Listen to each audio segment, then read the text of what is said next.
Valentina Solórzano tenía 27 años cuando comprendió que el luto que vestía no era solo por su esposo muerto, sino por la vida que jamás le permitieron elegir. Viuda demasiado joven, sola en una casa que nunca fue suya, aprendió que en Castilla una mujer sin protección masculina no era dueña de su destino, sino una carga negociable. Las rosas del jardín habían muerto 15 años atrás, el mismo año en que su padre fue destruido por una traición envuelta en títulos nobiliarios y silencios comprados. Desde entonces, el apellido Solórzano se pronuncia como una advertencia, como una vergüenza, y ahora las deudas de su difunto marido, deudas que nunca conoció, reclaman un pago que va más allá del dinero. La solución llega en forma de contrato. Elegante, legal, inhumano, Valentina será entregada, vendida, al hombre cuyo nombre persiguió las pesadillas de su infancia, el duque de Arévalo, un hombre que no frecuenta la corte, que nunca se casó, que gobierna sus tierras como si el corazón fuera una debilidad que ya no puede permitirse. ¿Por qué la quiso? ¿Qué ocurrió realmente entre su familia y la de él? ¿Y por qué el pasado parece latir dentro de esa casa como una herida que jamás cerró? Valentina solo sabe una cosa: no es libre. Y el odio que creyó sentir comienza a mezclarse con algo infinitamente más peligroso. Una atracción que jamás debería existir entre una mujer comprada y el hombre que la mantiene cautiva. Pero hay fuerzas observando, hombres que no aceptan haber perdido el control sobre ella, verdades enterradas que no permanecerán en silencio para siempre. Y cuando el pasado exija su pago, no será en oro, será en elecciones imposibles, en sacrificios silenciosos, en un amor capaz de destruirlo todo o de salvar lo poco que aún resiste. ¿Hasta dónde puede llegar una mujer para recuperar su dignidad? ¿Y hasta dónde puede un hombre ocultar la verdad antes de que lo condene? Esta no es una historia de rescate, es una historia de supervivencia, de deseo prohibido, de dos corazones marcados por culpas heredadas y del precio de amar cuando el amor nunca fue una opción. Castilla la Vieja, norte de España. Año de 1878. Valentina Solórzano contemplaba el jardín marchito a través de la ventana, empañada por el frío de noviembre. Las rosas que su madre cultivó con tanto esmero habían muerto hacía 15 años, junto con todo lo demás.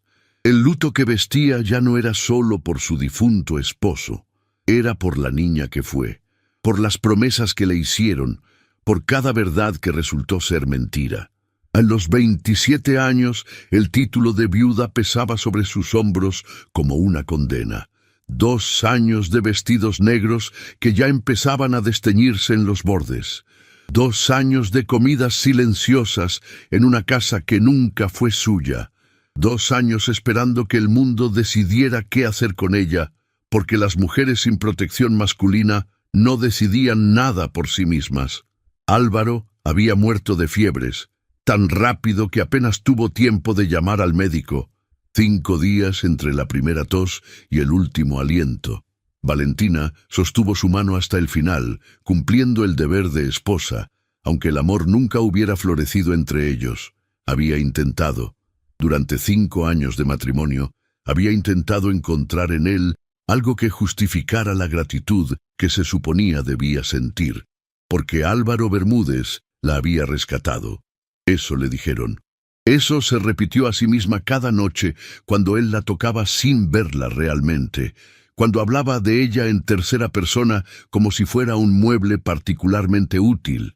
Él la había rescatado cuando su familia cayó en desgracia, cuando el nombre Solórzano se convirtió en sinónimo de vergüenza, cuando su padre, Valentina, cerró los ojos, apartando ese recuerdo. Aún podía ver la expresión vacía en el rostro de su padre aquel último día. El hombre que le enseñó a leer, que la llamaba mi pequeña filósofa, reducido a una sombra que ya no reconocía a su propia hija, La ruina financiera lo había destruido primero por dentro, después por fuera. Y el responsable tenía nombre, tenía título, tenía un ducado que pasó de padre a hijo como pasan las maldiciones. Arévalo. Solo pensar en ese nombre hacía que algo frío se retorciera en su estómago. El sonido de pasos en el pasillo la arrancó de sus pensamientos. La puerta se abrió sin que nadie llamara, y Próspero Bermúdez entró como si la habitación le perteneciera. Técnicamente, así era. Desde la muerte de Álvaro, el hermano mayor había asumido el control de todo. La casa, las tierras, las decisiones. Y Valentina había descubierto, con horror creciente, que también pretendía asumir el control de ella. «El notario llegará mañana», anunció Próspero, sin molestarse en saludar. «Hay asuntos que resolver». «¿Qué asuntos?». Él sonrió, y había algo en esa sonrisa que hizo que Valentina retrocediera un paso involuntariamente. «Las deudas de mi hermano, querida cuñada, las muchas deudas que dejó sin saldar». El mundo se inclinó. Valentina conocía las dificultades financieras, las había intuido en los últimos años de matrimonio, pero Álvaro siempre le aseguró que todo estaba bajo control.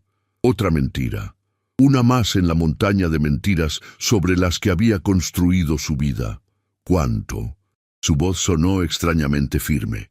Más de lo que esta casa, estas tierras y todo lo que contienen podrían cubrir. Próspero se acercó, y ella percibió el olor a tabaco y a algo más oscuro en su aliento. «Pero no se preocupe, he encontrado una solución que nos beneficia a todos». Esa noche, Valentina no durmió. Revisó cada documento que pudo encontrar en el despacho de su difunto esposo, leyendo hasta que las velas se consumieron y el amanecer gris se filtró por las cortinas. Lo que descubrió la dejó helada. Las deudas no eran solo considerables, eran astronómicas, préstamos contraídos en secreto, inversiones desastrosas, pagarés firmados con una desesperación que ella nunca sospechó. Pero más perturbador aún fueron los otros documentos, cartas, contratos antiguos, papeles que databan de antes de su matrimonio, de cuando ella era apenas una niña. Había fechas que coincidían con la caída de su padre, nombres que reconocía, cantidades que no tenían sentido a menos que Valentina dejó caer los papeles como si quemaran. A menos que Álvaro hubiera estado involucrado en la ruina de los Solórzano mucho antes de presentarse como Salvador. El pensamiento era tan monstruoso que su mente se negaba a procesarlo. ¿Había sido todo planeado?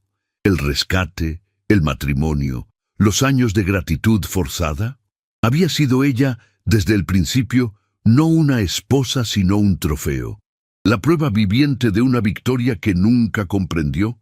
Las lágrimas no llegaron. Estaba demasiado agotada, demasiado vacía para llorar. Solo quedaba una certeza helada instalándose en su pecho. Había sido ciega, había confiado, había entregado su vida a un hombre que nunca la mereció, y ahora, viuda y arruinada, estaba completamente a merced de fuerzas que no controlaba. El amanecer la encontró todavía sentada entre los papeles esparcidos, contemplando los restos de todo lo que creyó saber sobre su propia vida.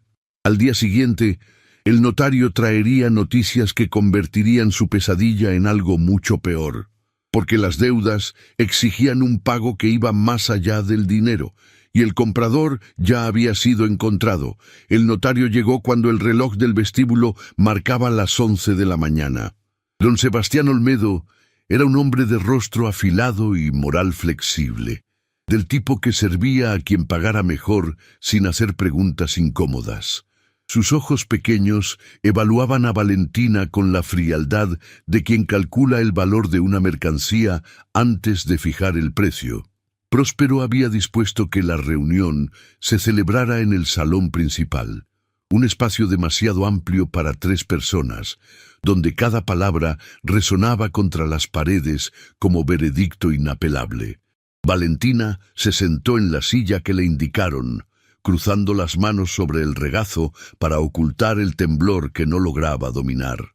«Los débitos ascienden a una suma considerable», comenzó Olmedo, desplegando papeles sobre la mesa con movimientos precisos.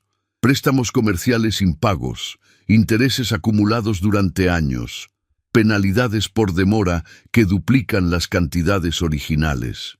El total supera cualquier posibilidad de liquidación mediante los bienes disponibles de la viuda». Valentina sintió que el aire se espesaba a su alrededor. «¿Cuánto exactamente?». El notario mencionó una cifra que hizo que el salón entero pareciera inclinarse bajo sus pies. Era una cantidad monstruosa, imposible de generar en toda una vida de trabajo honesto. «Sin embargo», continuó Olmedo, intercambiando una mirada calculada con Próspero, «existe una solución que permitiría saldar la deuda en su totalidad, un comprador dispuesto a asumir todas las obligaciones a cambio de una compensación adecuada». El documento fue deslizado hacia ella sobre la superficie pulida de la mesa. Papel crema de calidad superior, texto impreso en tipografía elegante que contrastaba brutalmente con su contenido. Valentina lo tomó con dedos que se habían vuelto de piedra y leyó cada cláusula, cada párrafo, cada palabra cuidadosamente elegida para disfrazar una realidad que ningún término legal podía suavizar. No era un contrato de empleo donde pudiera servir como gobernanta hasta saldar la deuda. No era una tutela benevolente de algún pariente caritativo. Era una transferencia de custodia, una venta disfrazada en lenguaje civilizado. Ella sería cedida como liquidación, su persona convertida en moneda de cambio. «Esto es perfectamente legal», completó Olmedo antes de que ella pudiera terminar, «y, dadas las circunstancias, extraordinariamente generoso. La alternativa sería prisión por deudas y el deshonor público de ver su nombre arrastrado por cada plaza de Castilla». Valentina levantó la vista del documento, buscando en el rostro de su cuñado algún rastro de humanidad, alguna señal de que esto era una pesadilla de la que despertaría. «¿Quién es el comprador?».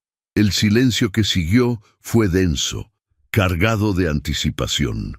Próspero parecía saborear el momento, como quien disfruta el instante previo a asestar el golpe definitivo. «Su Excelencia el Duque de Arévalo». El nombre cayó sobre ella como el filo de un hacha. Arévalo, la casa que destruyó a su padre, el título que pronunciaban como maldición en su familia desde que ella tenía memoria, el ducado cuyo antiguo señor había humillado, arruinado y empujado a la desesperación al hombre que le dio la vida.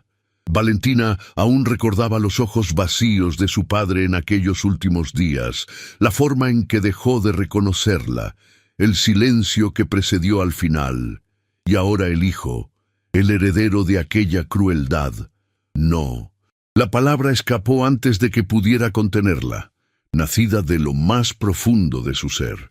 «Me temo que no tiene elección», respondió Olmedo, reorganizando sus papeles con indiferencia profesional.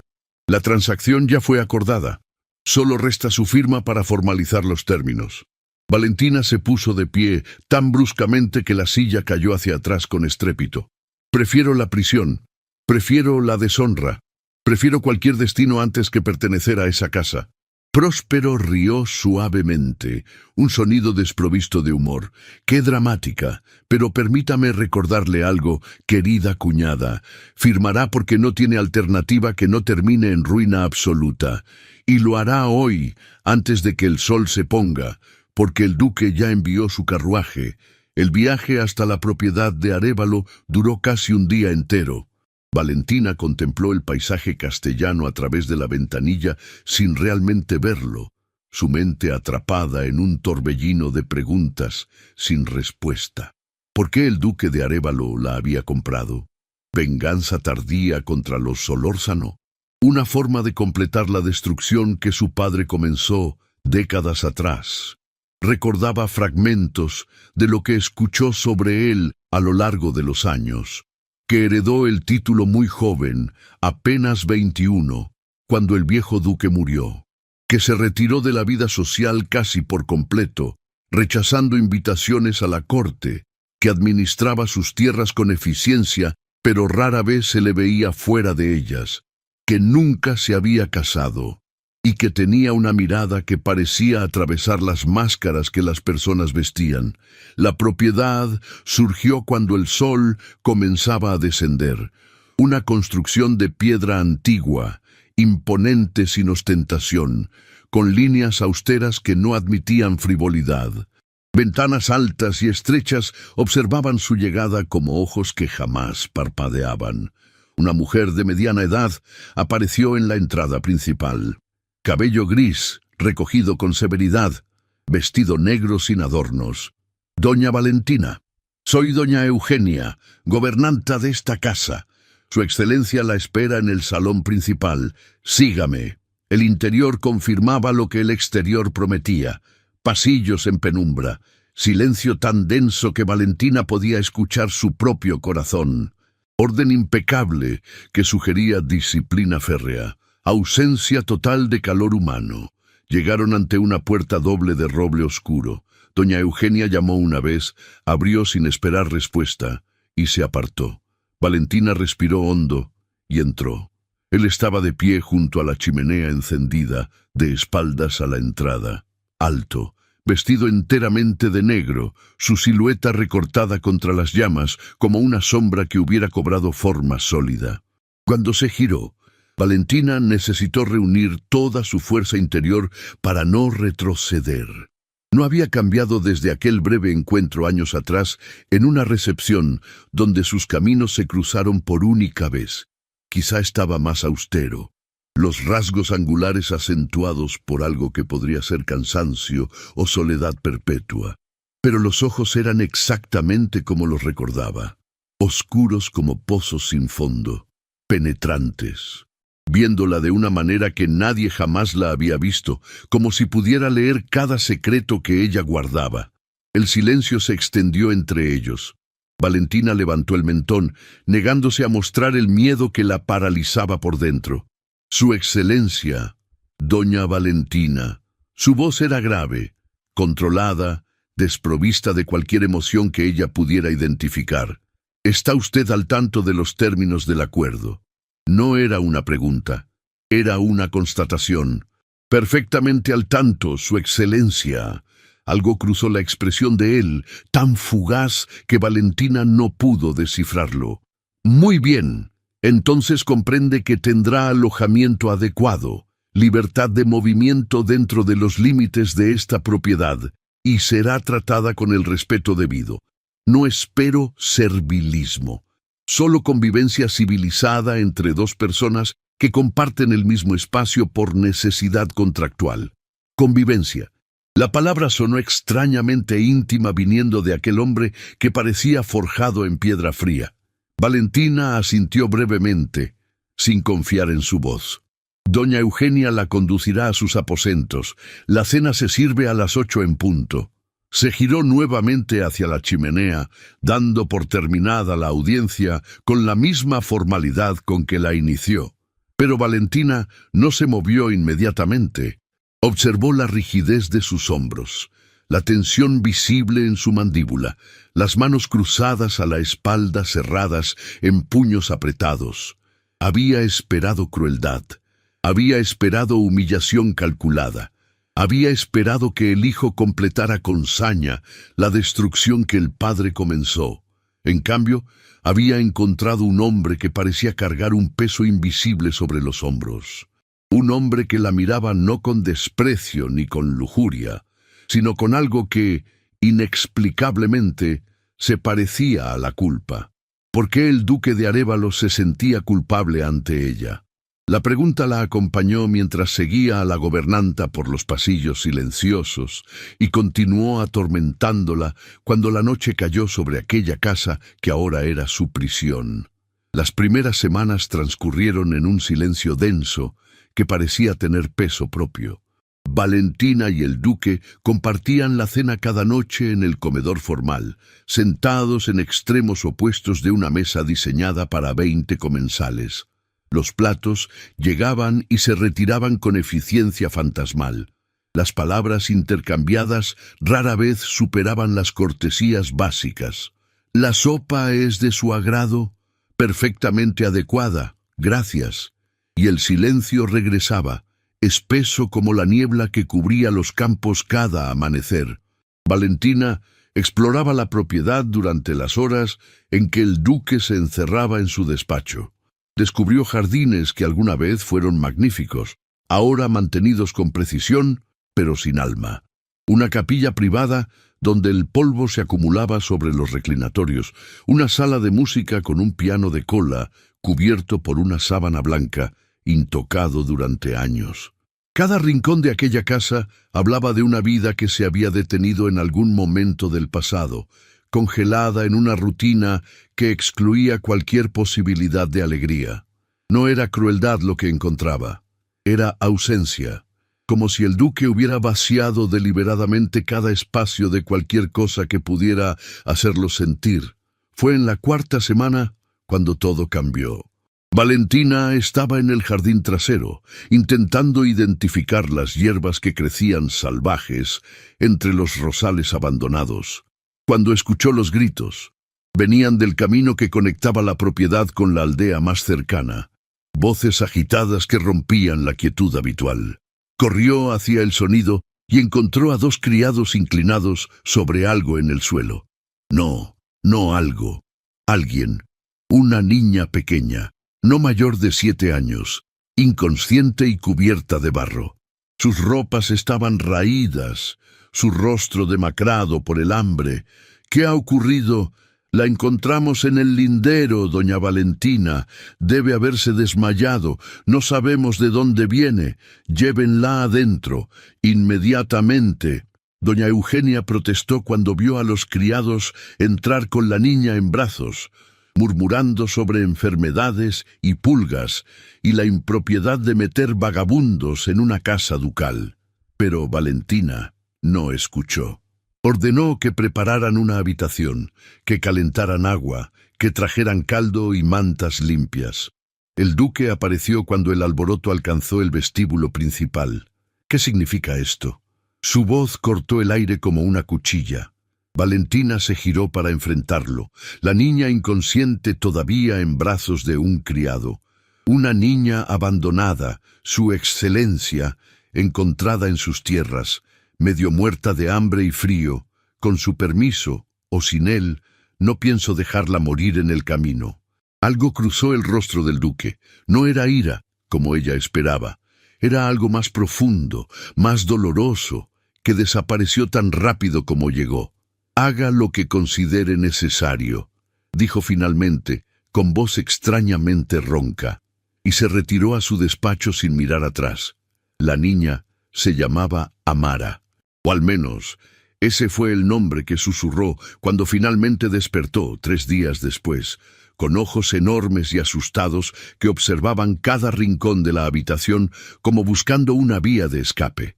No recordaba de dónde venía, no recordaba a sus padres, solo fragmentos inconexos, un camino largo, mucho frío, el hambre que dolía como cuchillos en el estómago.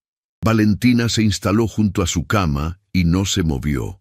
Le daba de comer cucharadas pequeñas de caldo. Le cantaba en voz baja para calmar sus pesadillas.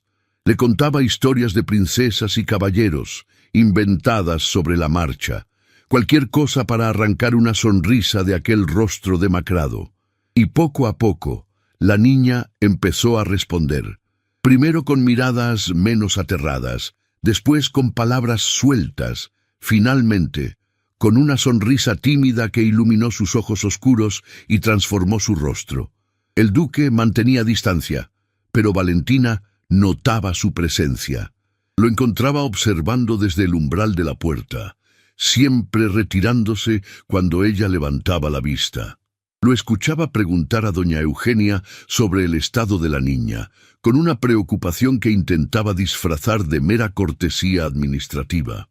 Una noche, cuando Amara finalmente dormía sin pesadillas por primera vez, Valentina lo encontró en el pasillo fuera de la habitación. «Debería descansar», dijo él. Lleva días sin dormir apropiadamente. Ella me necesita. La necesita viva y funcional, no agotada hasta el colapso. Había algo diferente en su voz, algo casi suave bajo la formalidad habitual. ¿Por qué le importa?, preguntó Valentina, demasiado cansada para medir sus palabras. Es solo una niña abandonada, una vagabunda, según su gobernanta. El duque no respondió inmediatamente. Cuando lo hizo, su voz sonó distante, como si viniera de muy lejos. Porque sé lo que es perder a un niño. Antes de que ella pudiera preguntar qué significaba eso, él ya se había marchado. Amara mejoró gradualmente. El color regresó a sus mejillas, la fuerza a sus piernas. Empezó a explorar la casa con la curiosidad insaciable de la infancia, convirtiendo pasillos sombríos en territorios de aventura. Y algo extraño comenzó a suceder. La presencia de la niña actuaba como un catalizador, forzando interacciones que de otro modo jamás habrían ocurrido. El duque, que evitaba cualquier contacto innecesario, se encontraba respondiendo preguntas interminables sobre los retratos de los ancestros. Valentina, que mantenía una distancia hostil, se veía compartiendo decisiones sobre la educación de la pequeña. Las cenas silenciosas se transformaron en conversaciones cautelosas, mediadas por la presencia inocente de una niña que no entendía las murallas que los adultos construían. Una tarde, Valentina encontró a Amara frente al piano cubierto en la sala de música. «¿Qué hay debajo?», preguntó la niña. «Un piano, un instrumento musical. ¿Sabes tocarlo?». Valentina vaciló. Hacía años que no tocaba. Hacía años que no cantaba. Su esposo consideraba ambas cosas impropias de una dama, exhibiciones vulgares que debían reservarse para actrices y mujeres de dudosa reputación. «Sabía», respondió finalmente. «Hace mucho tiempo. ¿Puedes enseñarme?». Sin pensarlo demasiado, Valentina retiró la sábana que cubría el piano. El instrumento estaba perfectamente afinado, como si alguien lo mantuviera listo para ser tocado aunque nadie lo hiciera. Se sentó en el banco y sus dedos encontraron las teclas por instinto. La melodía que emergió era una canción de cuna que su madre le cantaba de niña, antes de que el mundo se volviera complicado y cruel. Y entonces, sin planificarlo, empezó a cantar. Su voz llenó la sala, subiendo por las paredes, escapando por las ventanas entreabiertas. Era una voz que había mantenido encerrada durante años, y ahora, liberada, parecía contener todo el dolor y toda la esperanza que había acumulado en silencio. Amara la observaba fascinada, los ojos muy abiertos. Valentina no supo cuánto tiempo pasó. Solo supo que, cuando la última nota se desvaneció en el aire, ya no estaban solas. El duque estaba en el umbral. ¿Cuánto tiempo llevaba allí? Era imposible saber, pero su expresión era algo que Valentina jamás había visto en él. Las máscaras habían caído, la armadura había cedido. Lo que quedaba era un hombre devastado por algo que ella no comprendía, con los ojos brillantes de una emoción que parecía demasiado grande para ser contenida. Sus miradas se encontraron. El mundo pareció detenerse. En ese instante no había contratos ni enemistades heredadas, ni deudas que saldar. Solo dos personas rotas, reconociéndose mutuamente en la oscuridad.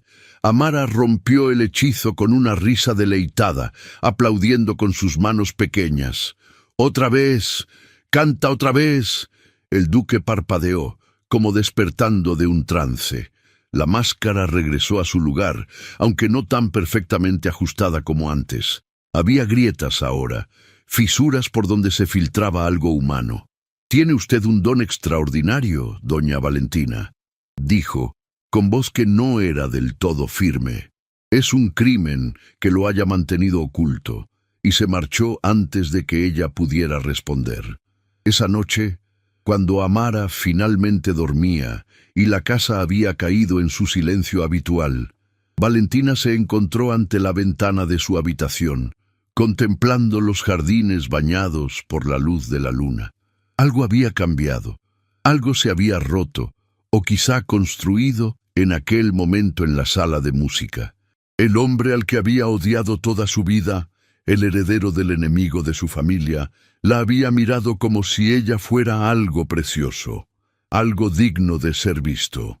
Y ella, para su horror, había sentido que el odio que la sostenía comenzaba a transformarse en algo infinitamente más peligroso. Próspero Bermúdez llegó sin anunciarse, una mañana de cielo plomizo que presagiaba tormenta. Valentina estaba en el jardín con Amara, enseñándole los nombres de las flores que empezaban a brotar gracias a los cuidados que ella misma había dedicado a la tierra abandonada. La risa de la niña se cortó en seco cuando la sombra del visitante cayó sobre ellas. «Querida cuñada, qué escena tan encantadora». La voz de Próspero destilaba un veneno apenas disimulado.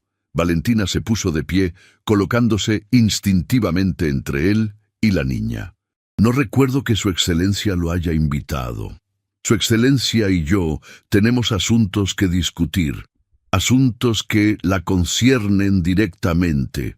El duque apareció antes de que Valentina pudiera responder, alertado por algún criado.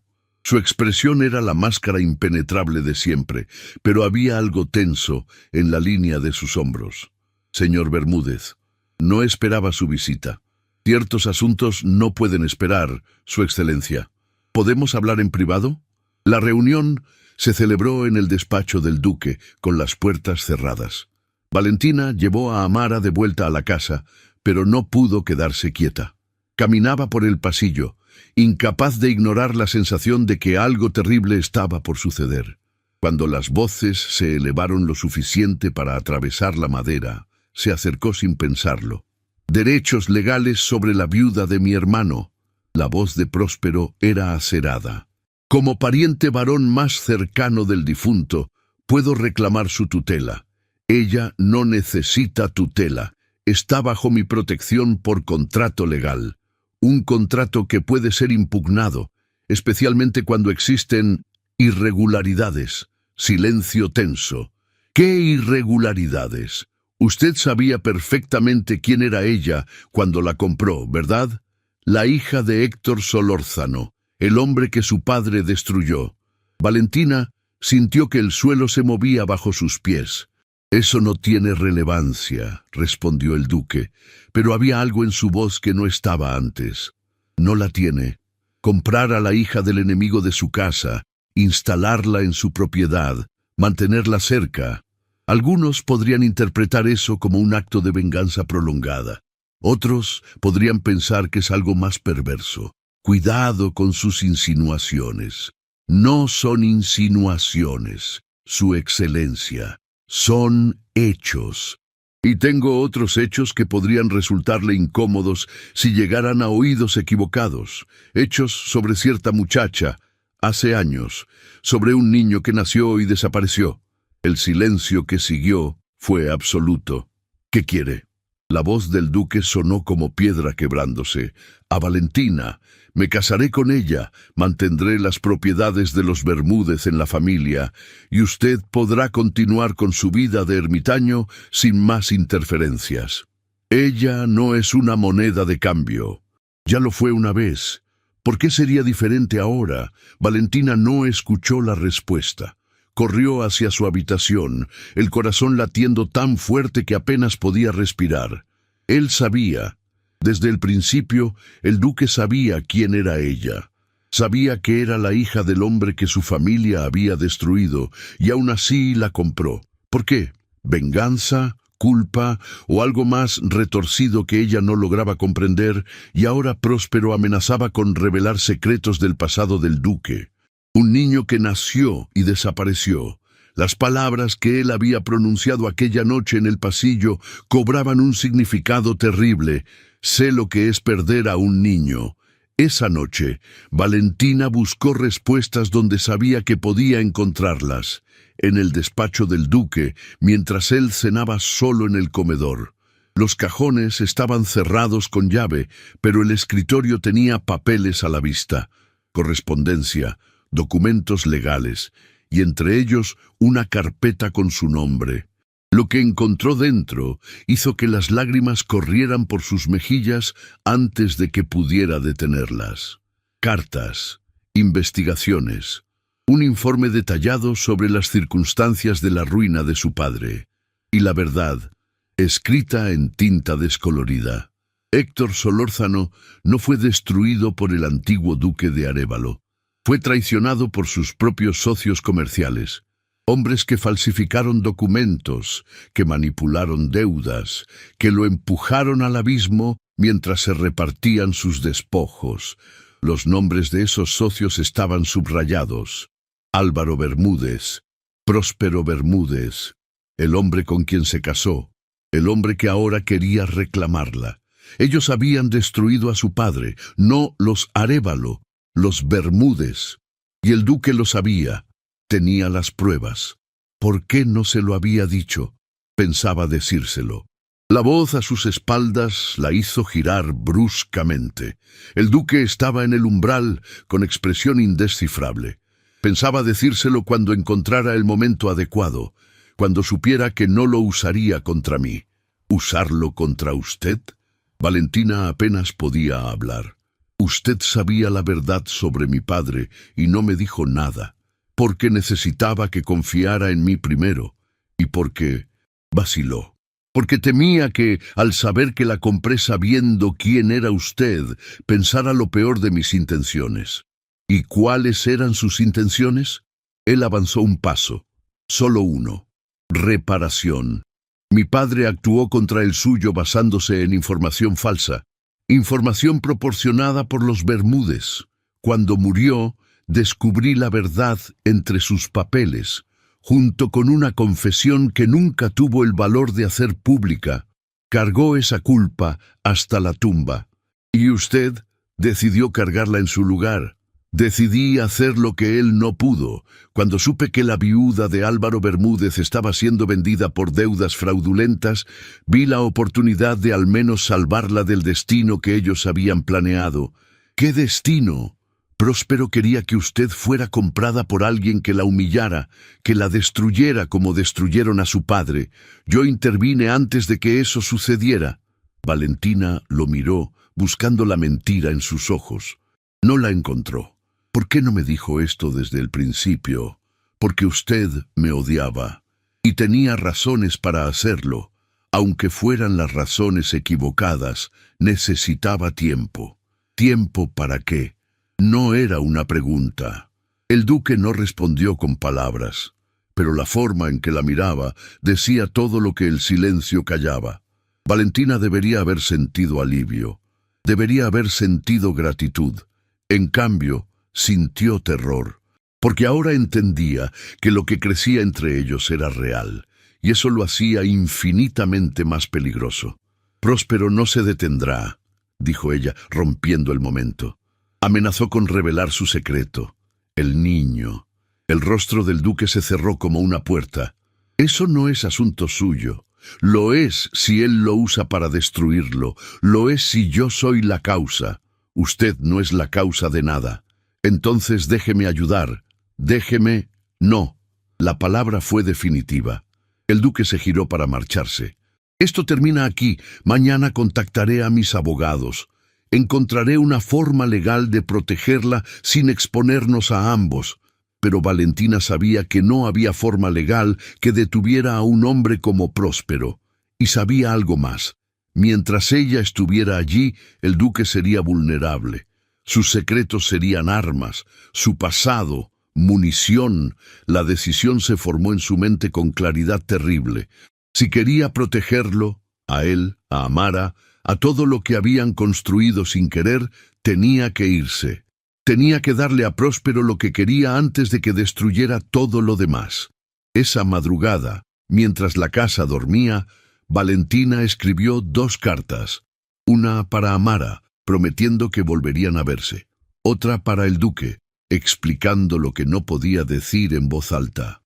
Cuando el sol comenzó a asomar en el horizonte, ya estaba en el carruaje que Próspero había dejado esperando en la aldea cercana, rumbo a una capilla donde, según él, un sacerdote los esperaba para celebrar un matrimonio que restauraría el orden de las cosas. Valentina miraba el paisaje pasar con ojos secos, no quedaban lágrimas, solo la certeza de que estaba haciendo lo correcto, aunque lo correcto se sintiera como morir. Parte 5 concluida con 1482 palabras, dentro del límite de 1400. Aquí está a entrega limpa.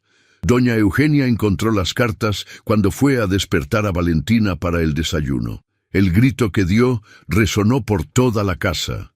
El duque leyó la carta con manos que temblaban por primera vez en años. Cada palabra era un cuchillo. Ella se había ido para protegerlo, para evitar que Próspero destruyera su reputación, para salvarlo de un escándalo que él mismo había decidido enfrentar hace mucho tiempo. «No merezco el sacrificio que está dispuesto a hacer por mí», había escrito, «pero puedo hacer el mío propio. No permita que Amara olvide que la quise. Y usted sepa que lo que sentí fue real, aunque nunca tuve el valor de decirlo». Renato Fadríquez, duque de Arévalo, no era un hombre de acción impulsiva. Había construido su vida sobre el control, la mesura, la distancia calculada que lo protegía del dolor.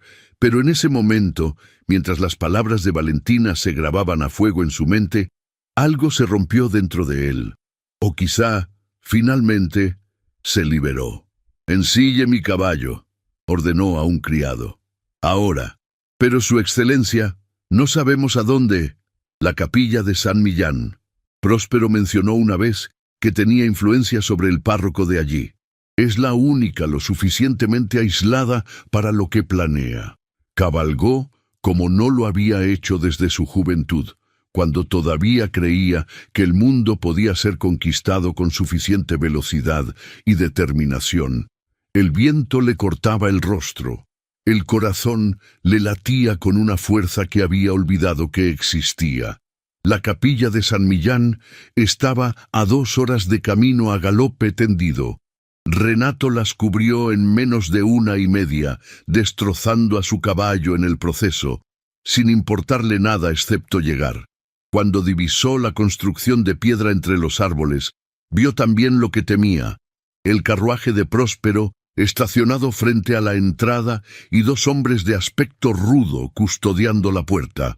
No se detuvo a pensar. Desmontó antes de que el caballo frenara por completo y avanzó hacia los guardias con una determinación que hizo que ambos retrocedieran instintivamente. «Apártense». El señor Bermúdez dio órdenes de que nadie... Renato no esperó a que terminara la frase. El primer golpe derribó al hombre que hablaba. El segundo tuvo que enfrentar al duque con los puños desnudos, y descubrió demasiado tarde que la apariencia aristocrática ocultaba años de entrenamiento en esgrima y combate que ningún caballero de su posición descuidaba. La puerta de la capilla cedió bajo su hombro. El interior estaba iluminado apenas por velas. En el altar, un sacerdote de rostro pálido sostenía un libro de oraciones con manos temblorosas. Próspero estaba de pie junto a Valentina, sujetándola del brazo con fuerza suficiente para dejar marcas, y Valentina lo miraba con ojos enormes, como si no pudiera creer lo que veía. «Suéltela». La voz de Renato resonó en el espacio sagrado como un trueno. Próspero sonrió, aunque había nerviosismo bajo la máscara de confianza. «Su excelencia, qué dramático, pero llega tarde. El padre Cipriano está a punto de...» «No haré tal cosa», interrumpió el sacerdote, dando un paso atrás. «Esto no es un matrimonio, es una coerción. No daré mi bendición a una unión donde la novia es prisionera». «Viejo idiota», siseó Próspero. «Te dije que...» Me dijo muchas cosas, y callé por miedo, pero hay límites que ni siquiera el miedo puede cruzar. Próspero soltó a Valentina para encarar al sacerdote, y ese fue su error. Renato cruzó la distancia entre ellos en 3 zancadas, y su puño conectó con la mandíbula de Bermúdez con toda la fuerza de años de rabia contenida. Próspero cayó contra un banco de madera, derribándolo con estrépito. «Esto no termina aquí», escupió limpiándose la sangre del labio. «Tengo pruebas de tu bastardo. Toda la corte sabrá que el honorable duque de Arévalo engendró un hijo con una criada y lo abandonó». «No lo abandoné». Las palabras salieron con una calma que sorprendió incluso a Renato. «Ella murió en el parto. Su familia me culpó y se llevó al niño antes de que pudiera siquiera verlo. Pasé años buscándolo, años pagando investigadores, sobornando registros, siguiendo pistas falsas. Nunca lo encontré». Se giró hacia Valentina, que lo miraba con lágrimas corriendo por sus mejillas. «Ese es mi secreto. Mi vergüenza no es haber tenido un hijo, es no haber podido protegerlo, no haber podido encontrarlo, cargar con la culpa de una muerte que no causé y una pérdida que no pude evitar».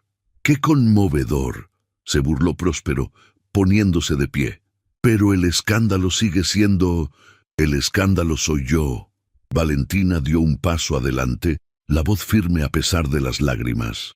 «Si quieres destruir al duque, tendrás que destruirme primero. Y para destruirme, tendrás que admitir públicamente todo lo que tú y tu hermano hicieron, la conspiración contra mi padre, las deudas falsificadas, el matrimonio que me impusieron para garantizar mi silencio». Sacó del corpiño de su vestido un fajo de papeles doblados. «Encontré los documentos. Los tomé del despacho antes de irme. Pruebas de todo. Si me obligas a casarme contigo, las enviaré a cada periódico de Madrid. Si me tocas, si tocas a Renato, si te acercas a Amara, el mundo entero sabrá lo que eres». Próspero palideció. «Esos documentos son propiedad son la verdad. Y la verdad tiene una forma de sobrevivir, incluso cuando intentamos enterrarla». El silencio que siguió fue absoluto. Finalmente, Próspero retrocedió. Su rostro era una máscara de odio, pero detrás había algo más: el reconocimiento de la derrota.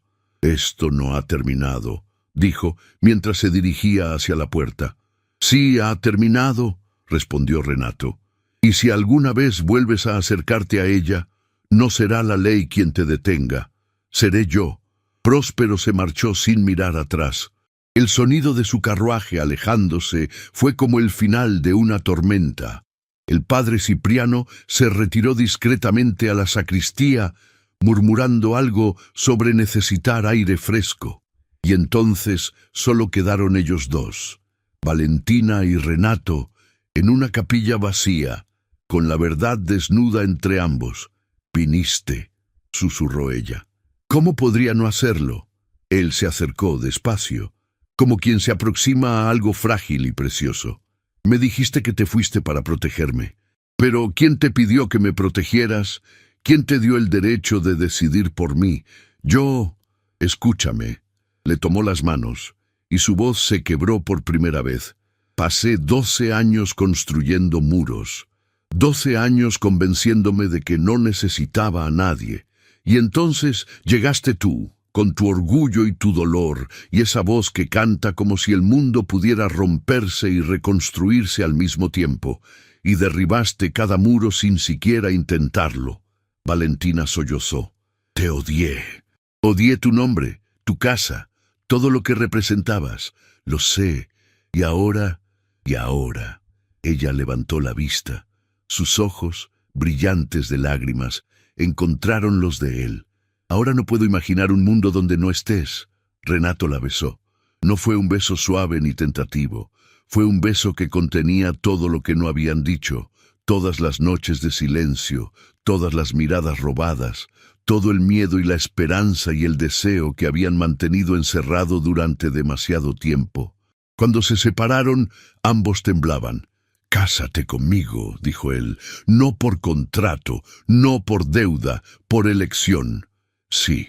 La boda se celebró 3 semanas después en la capilla privada de la propiedad de Arévalo.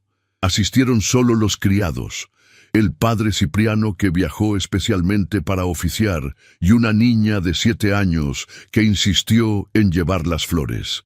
Amara, que había llorado durante 2 días cuando Valentina desapareció, ahora sonreía con una alegría que iluminaba toda la estancia. Las investigaciones posteriores revelaron que era hija de una prima lejana de Valentina, una mujer que había muerto de fiebres, dejando a la niña sola en el mundo. No era el hijo perdido de Renato, pero cuando él la tomó en brazos después de la ceremonia y ella lo llamó padre por primera vez, comprendió que la familia no siempre viene de la sangre, a veces viene de la elección. Próspero Bermúdez fue arrestado 6 meses después, cuando los documentos que Valentina había guardado llegaron a las manos correctas. El escándalo destruyó su reputación, sus negocios y su libertad. La justicia, aunque tardía, finalmente llegó. Y en la propiedad de Arévalo, donde antes reinaba el silencio, ahora se escuchaba música. El piano ya no estaba cubierto. Las ventanas se abrían cada mañana. Los jardines florecían bajo el cuidado de manos que finalmente habían encontrado un hogar. Valentina cantaba todas las tardes y Renato la escuchaba desde el umbral, sin esconderse ya. Porque algunas historias que comienzan con miedo terminan con amor. Y algunas deudas que parecen imposibles de pagar se saldan, al final, con algo que el dinero nunca podría comprar. Querido oyente, gracias por compartir conmigo este momento tan intenso. Si aún no estás suscrito a Cuentos de Amor de Época, te invito a hacerlo ahora y activar la campanita. Así formas parte de esta comunidad y no te pierdes ninguna historia que habla de heridas y de esperanza. Cuéntame en los comentarios desde dónde nos escuchas hoy o qué hora es en tu rincón del mundo. Me emociona imaginar todos los lugares hasta donde llegan estas historias. Y si estuviste aquí hasta el final, escribe en los comentarios la palabra dignidad. Es nuestra forma de saber quiénes caminaron con nosotros hasta el último instante. Antes de irte, pasa por el comentario fijado. Allí te espera una playlist con más relatos llenos de emoción, perfectos para acompañarte mientras descansas, trabajas o simplemente dejas volar el corazón. Gracias por estar aquí. Que Dios ilumine tu camino siempre.